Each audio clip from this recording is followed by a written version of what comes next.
Moin, ihr wunderbare Menschen des Interwebs. Ich begrüße euch ganz herzlich zurück zu meinem Let's Play von The Great Ace-Attorney Chronicles. Wir wollten uns auf den Weg machen zum Museum. Bevor wir das allerdings tun, wollte ich noch einmal in der Gerichtsakte gucken, ob wir hier noch ein bisschen mehr herausfinden können von dem, ja, Cage zum Beispiel.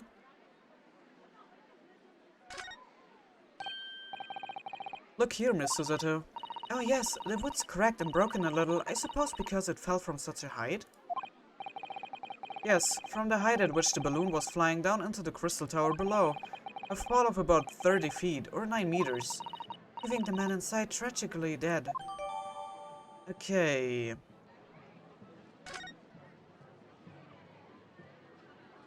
Das ist alles, was es da rauszufinden gibt. Gut. Dann würde ich sagen, auf und davon zu dem Museum, damit wir hier einmal mit Mr. Schaums reden.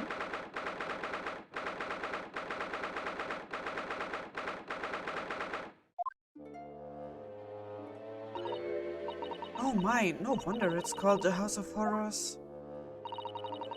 I would like to turn on my heels and go straight home via the confectionery. Scared makes you crave sweets. I can understand that. But you know, there's something about that waxwork over there. It looks exactly like Mr. Schaum's down to the very last detail. Ah, what is it? Oh, sorry, I think you will find temporary waxwork himself. The friend of my dedicated employee.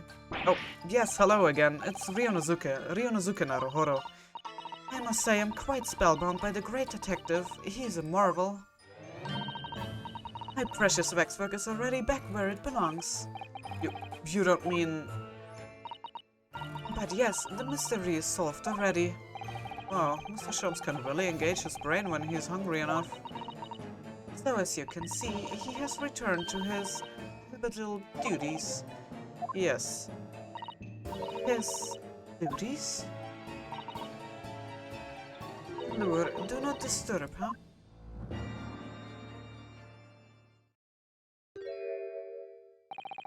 Poor Susato-san, she looks very perplexed.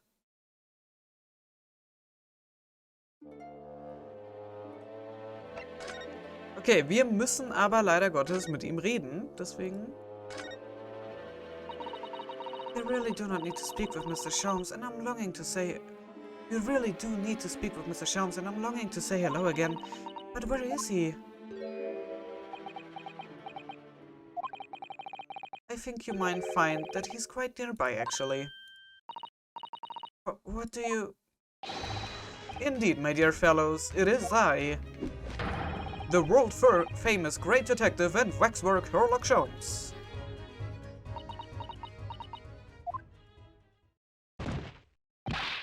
Susato-san.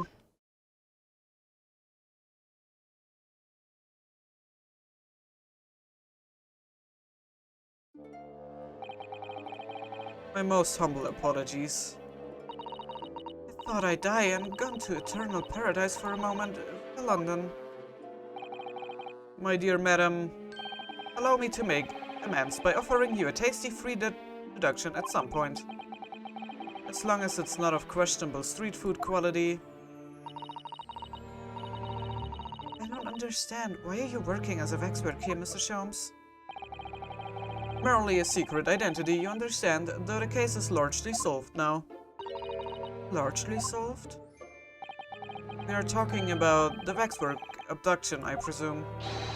Indeed, we are, my good fellow. As I predicted, it was as easy as proverbial pie. Though I confess, I'm yet to partake of a pie, proverbial,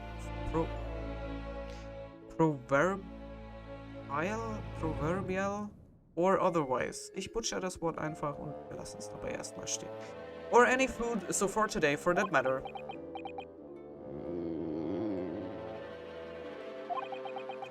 That stomach rumble echoed around the whole museum. So, how did you manage to solve it so quickly? Well, do remember, I said it was largely solved. Anyway, I simply negotiated with the culprit. Are you familiar with the so-called telephone?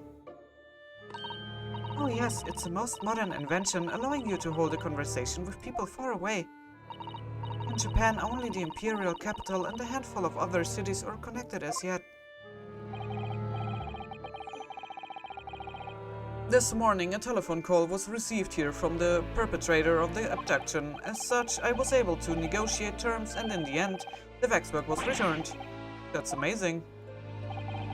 Just between you and I, it would appear the culprit had always intended to return the stolen waxwork in any event.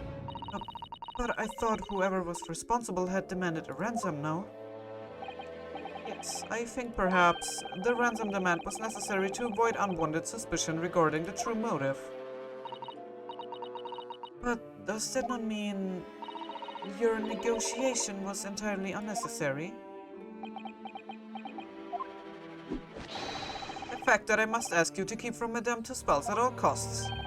A hungry young Iris awaits my return to Baker Street after all. Poor Iris. Now then, do I sense that you have some business with this great waxwork? We do indeed. We are in the process of trying to track somebody down. Yes, a man by the name of Drebber. He's the swindler who dubbed Professor Hairbrain and the engineer who built the kinesis machine. A swindler and an engineer? Quite the modern man.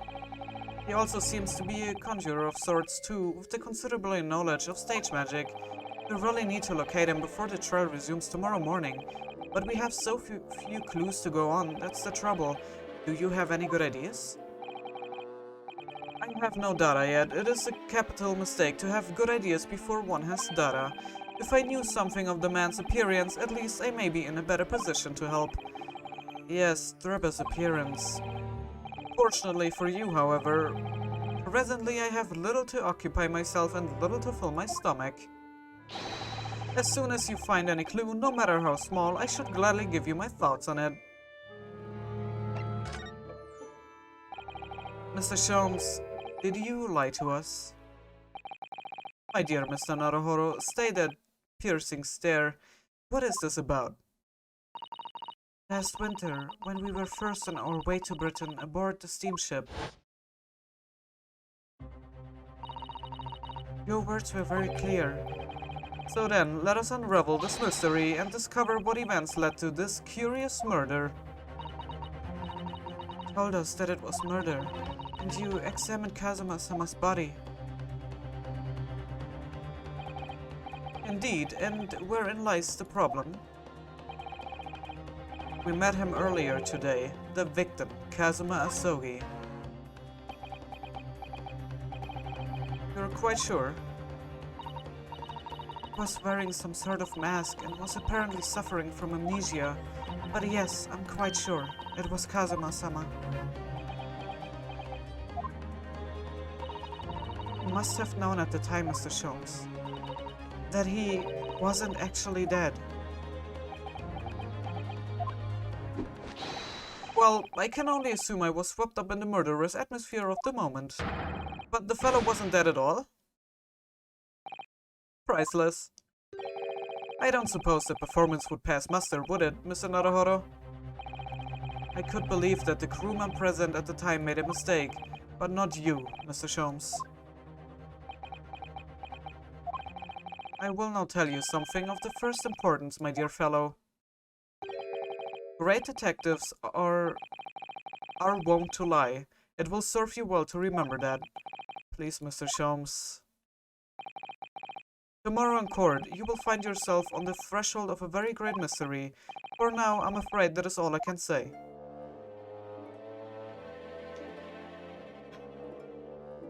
Mein Gott, kannst du nicht mal aufhören, in Rätseln zu reden? Das wäre unfassbar hilfreich.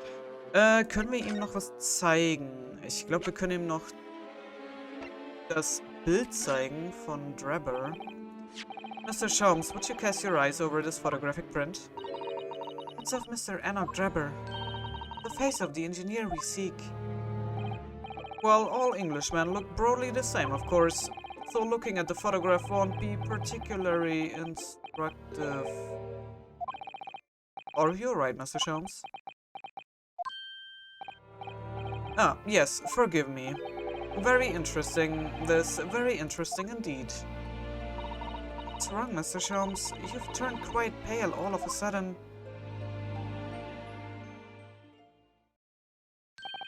I have a suggestion, Mr. Naruhodo. Will you indulge me? Well, what is it?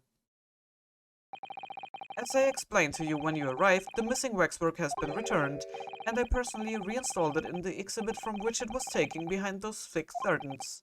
Well, yes, the Professor exhibit, isn't it? Would you like to see it for a mere 5 shillings? That's a special one-time only price, you understand? What? The opportunity won't come again, I might add. Wouldn't you like to see the fruits of my labor? Well, we do have a rather pressing investigation to carry out. Perhaps we could postpone. The price is a very reasonable 5 shillings. I think you will find it's well worth it. Are you being quite serious, Mr. Sholmes? Surely you need only look at my expression to ascertain if this is seriousness or silliness. I can never tell with you, that's the point. Very well, it couldn't hurt. Here's your 5 shillings. Gratefully received. So, the special exhibit awaits behind the curtain. I invite you to pursue it at your leisure.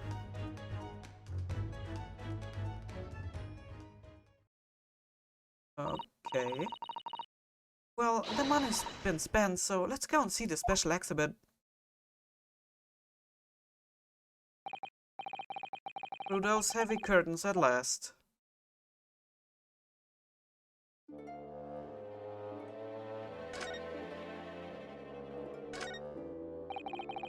$5 shillings we've had to pay.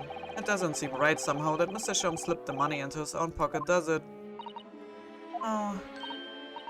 We could ask Gina to retrieve it for us using her special skills. Pickpocketing police officers and diddling detectives. Is this what makes Britain great? Not to mention demigod prosecutors taking the law into their own hands or chip-loving inspectors. Inspector Gregson comes off rather well in that list, I think.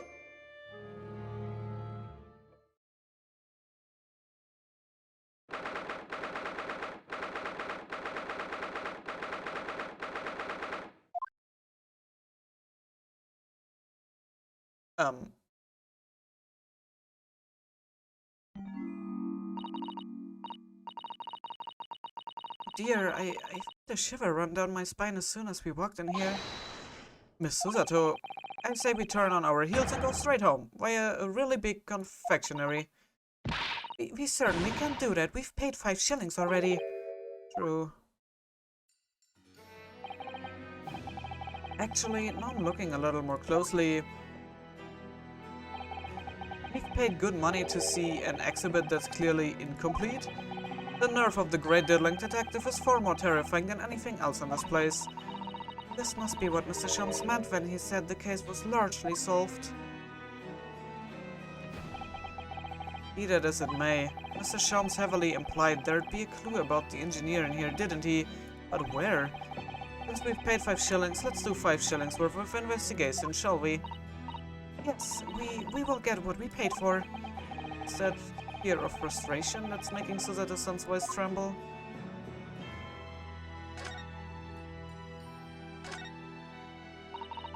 This part of the exhibit is just as disturbing as the rest. It looks so real. Seems to be a young man in a white overcoat. And he has a large shovel in his hand too, look. Perhaps we should investigate in a little more detail.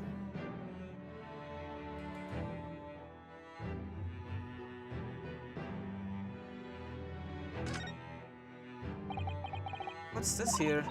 Well, this would appear to be a lens in the middle, so I believe it's probably a camera. A camera, but it's so small. British technology is incredible, isn't it? I mean, what about Mr. Sholmes' skin prints? I think perhaps you should treat Mr. Sholmes' inventions as exceptions to the rule. But anyway, why would the man be in a graveyard at night with a camera? I wonder, Perhaps he was trying to capture the moment the dead body came back as a ghost on film? We will just borrow this for a little while, I think. Okay. By looking at the photographic plate inside the camera, we can see what picture was taken. What's a photographic plate? It's a piece of glass coated in a special emulsion that reacts to the light coming in through the lens.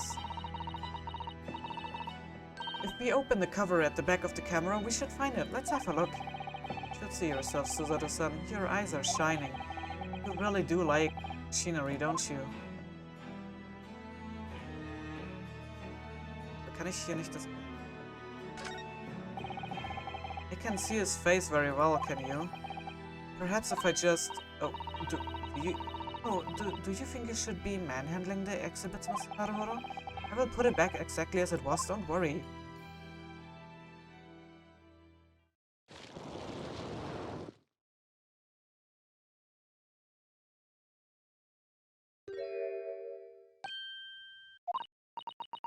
What on earth? How can... I don't believe it. A black monocle. Mr. Naruhodo, is it possible that this man is... Yes. It's Enoch Drebber. The color of his hair is different, but it's unmistakably him. Indeed it is. Mr. Sholmes. This man is the subject of your present hunt, I believe. Yes, that's right. Just who is this man? Why is he here in this exhibit? And why does the convict behind him have no head? The head was missing when the model was returned by the thief who stole it. What a surprise. So then, the case isn't yet solved, is it? Did I not say so myself? Largely solved were my words, I believe, but I must locate the missing heads to the suit, as Madame would say, or I will be in grave trouble. A very hungry iris still awaits my return to Baker Street, preferably with rations. You know, though, something about this room is strange. Strange? What do you mean? Well, the displays in the House of Horrors are supposed to depict real events, are they not? Indeed they are, Miss Susato. Do go on. And as terrifying as they are, the scenes in the other exhibits are believable. But this one... This surely couldn't ever really have happened, could it? I think it's time I educated you a little about the nature of the incidents involving the Professor 10 years ago. Okay, bevor wir mit dem reden, würde ich aber gerne mir hier noch die Kamera angucken.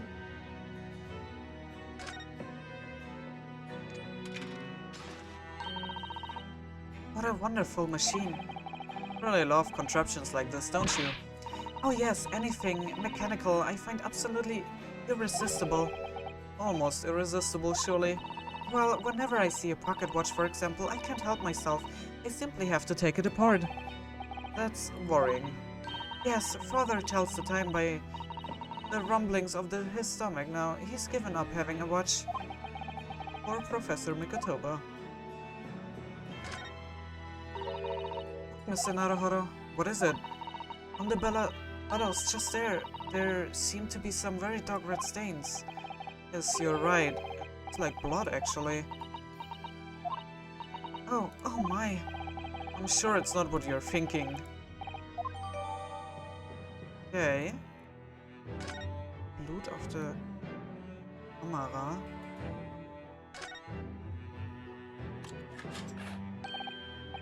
Oh look, the cover came open. Yes, now there should be a glass plate inside. You have to change the plate with each new photograph you want to take, you see. Is something wrong? It's no plate, it's been removed. Ah, what a pity, but I suppose if you think about it, this wouldn't be the actual camera that was used at the time, just like the waxwork isn't the actual person. So we would never have found a photographic print of the executed convict coming back to life anyway.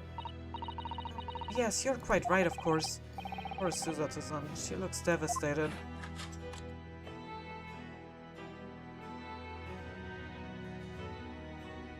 Okay, das ist allerdings alles, was wir hier untersuchen können. Okay.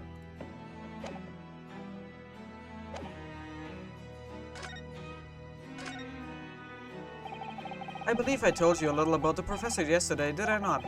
He took the lives of 5 victims, everyone being either a member of the aristocracy or reality. All were attacked by an enormous hunting hound and had their throats ripped from their bodies. Gosh, an enormous hound? How awful. After taking the life of his fifth victim, the killer was apprehended.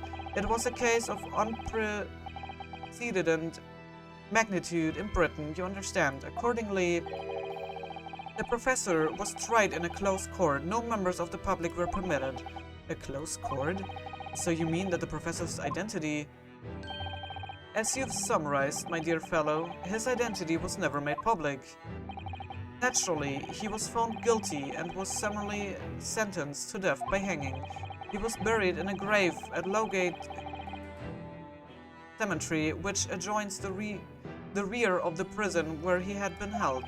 However, that was not the end of the affair. The very night that he was buried, the convicted man came back to life. Came back to life? He clawed his way out of the ground and emerged into the moonlit graveyard. The exhibit here depicts that very scene as described by the sole witness to those chilling events. There was a witness? But of course, my dear fellow, it was none other than... the young man in the white overcoat. Enoch Drebber, he saw it happen?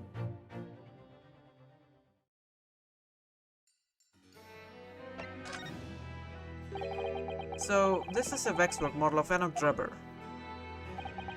10 years ago, the convicted professor, having been gibbeted and buried, emerged from his grave in the dead of night. The sole witness to that unimaginable scene was this young man. From appearances, I would say he was about 20 years old. So horrifying. Scared out of his wits, the young Drebber ran to a nearby police station to report the incident. And the sheer terror of what he'd seen is said to have turned his hair white overnight. Yes, as shown in the photograph we have of him, his hair is completely white. For the following few days, the story of what he'd seen was on every front page in the capital. The public was frantic for every last detail about the killer who'd come back to life. As you've seen, an exhibit was even created here at Madame Tussauds. I can quite understand why the man's hair turned white, certainly, but what I don't understand is what Mr. Drebber was doing in the first place, in a lonely graveyard in the middle of the night. Yes, what was he up to?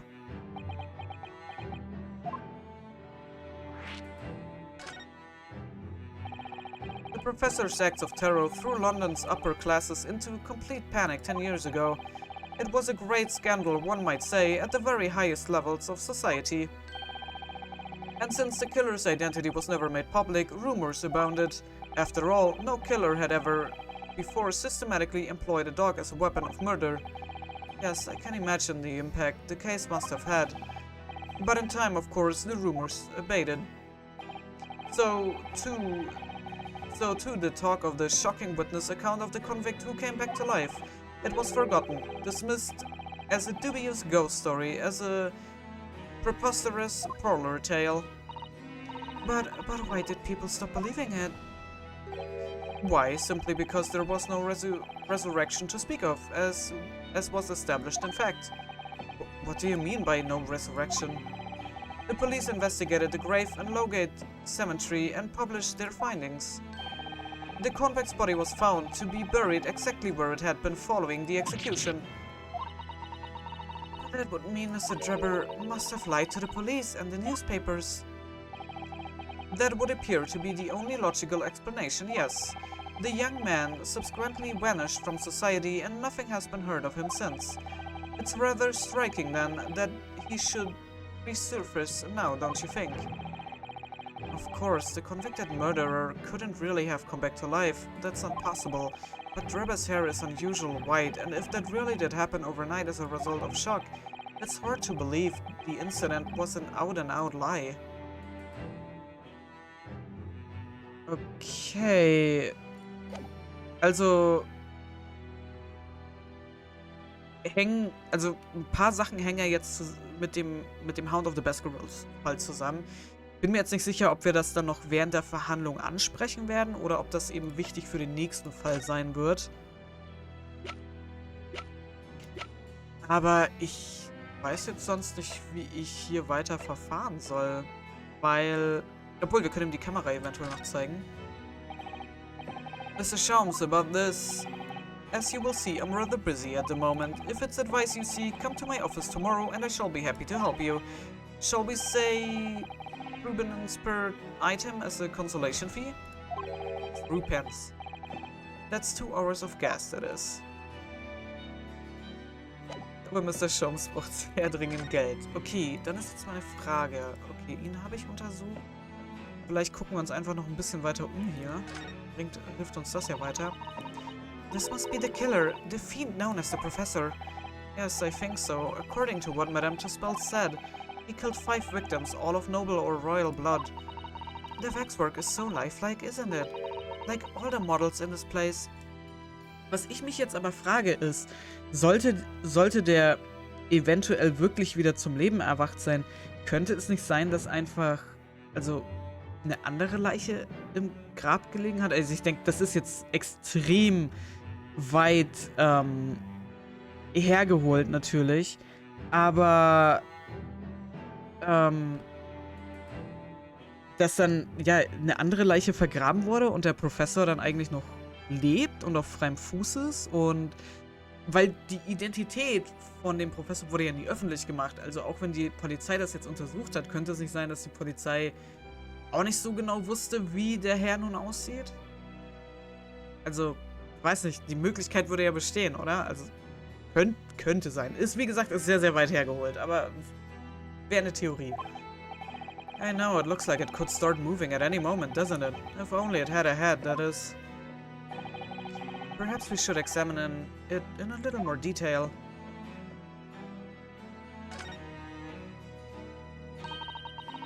So, this is the condemned man. Yes, the so-called professor. Then perhaps his head was chopped off by a guillotine, but unable to find peace, he emerged from his grave as a headless ghost.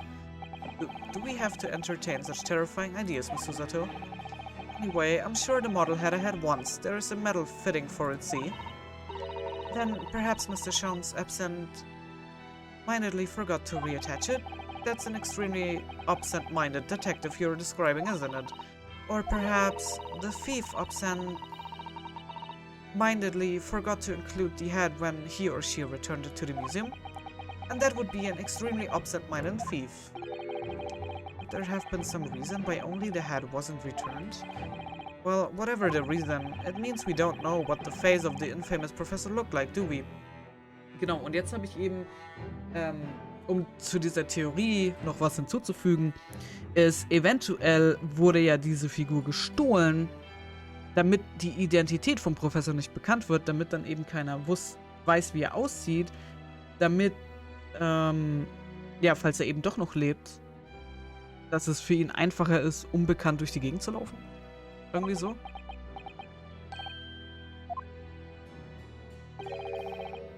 There's something caught just inside the convict's jacket here. It looks like a piece of broken glass, and quite a big piece too. It's very thick, isn't it? About 5 times thicker than normal window glassing, I'd say.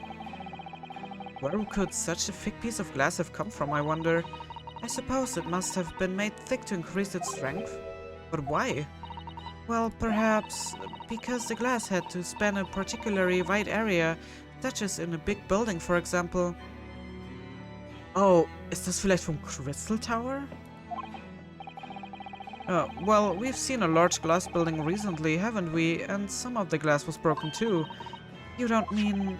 Exactly, the Crystal Tower at the Great Exhibition. But why would glass from the Crystal Tower be lodged inside this waxworks jacket? It makes you think, doesn't it?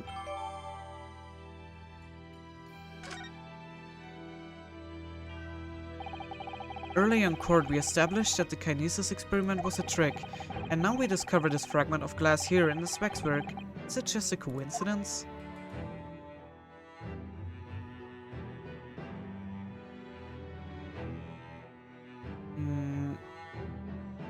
Aber ich glaube nicht, dass ich mir jetzt hier noch weiter wirklich was angucken kann.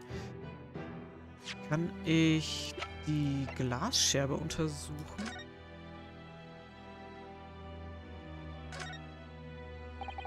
This piece of glass is almost as thick as it's wide. Yes, I've never seen anything like it. If you were to compare it to a human, only Mr. Sholmes has such thick skin. There's really no need for such a comparison, Mr. Naruhodo, as you well know. Anyway, it can only be from the Crystal Tower, surely. Yes, I think so too. It was probably made especially to meet the demands of the great structure. Okay, mehr können wir aber nicht untersuchen. Okay. Ja, ich glaube nicht, dass wir jetzt hier noch mehr untersuchen können. Also zumindest sehe ich hier sonst nichts mehr. Ups. Ich wollte einmal zurück.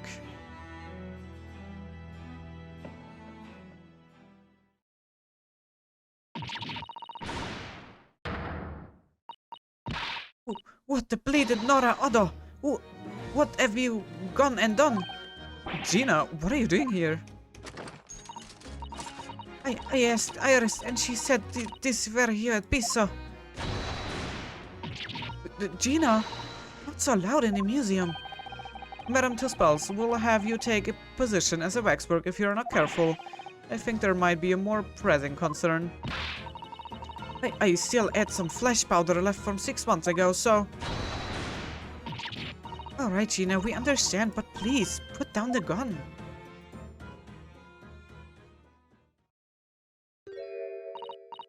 Sorry, I got scared.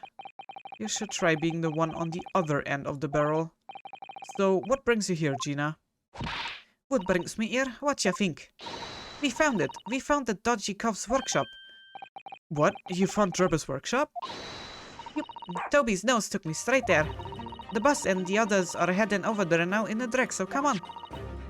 Here's the address. I got the boss to write it out.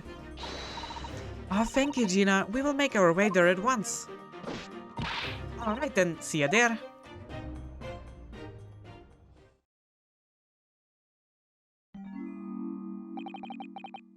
You go. Don't mind me. I will just stay here, being still. What? I know my place, in the exhibit over there. Oh dear, someone is feeling sorry for himself. Let's go, Mr. Sholmes, you're coming. Your words hearten me, I must say, but if I were to shirk my duties here, Madam would have me pay monetary recompense, and Iris' dinner plate would be... Forget that, I will pay for everything. Then there's not a moment to lose, my dear fellow. I shall hail a carriage at once. No offer to share the cost from Mr. Sholmes, then. I shall gladly pay half, Mr. Naruhodo. Thank you, Mr. Zato. Right, let's go.